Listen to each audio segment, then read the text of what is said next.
So I want to actually take this flag that I did and actually put it in my environment.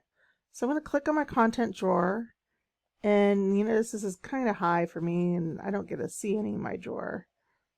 I'll do that side. If I click this and I drag it, right, you'll see I get it here. And if I scroll out a little bit, I get my flag in my view. And so that's kind of cool, right? And if I hit play and I go and I can come in and see my flag, I can only see my flag from one direction. And I kind of made it a little tall, right? And if I wanted to, I could change that where I could just shrink it in here. So I could scale it and I can make it smaller. It's a little too small. And then scale it and then move it down, right?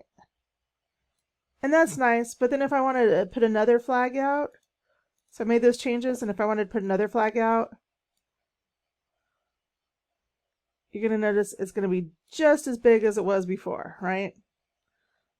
So if I want to scale it something and make it permanently that way so that I don't have to change it every time I add it to the world, and you could add as many copies as you want, then what you're going to do is I'm going to go to my flag and I'm going to scale stuff in here. So if I scale it in here, then we're going to scale, and then I'm going to make it a little smaller, and I could move the flag down a little bit, right? And I can compile and save everything. And I can go back to my third person, and now you'll notice that they're the same height and stuff. They're not at the same place and stuff, but it changed everything. And if I add another one, right, it's going to be similar height and size. So that's just one of the things about it, is you are welcome to, and I'm going to use my F tool to make me up here. I'm not completely understanding why I have display issue right now, but I do so.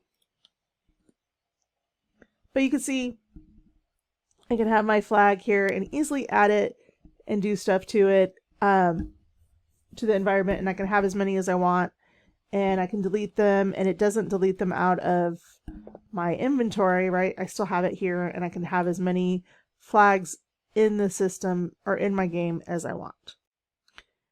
And so that's it for adding a flag into our environment, or adding an object in, scaling it, changing it. But you want to change those things.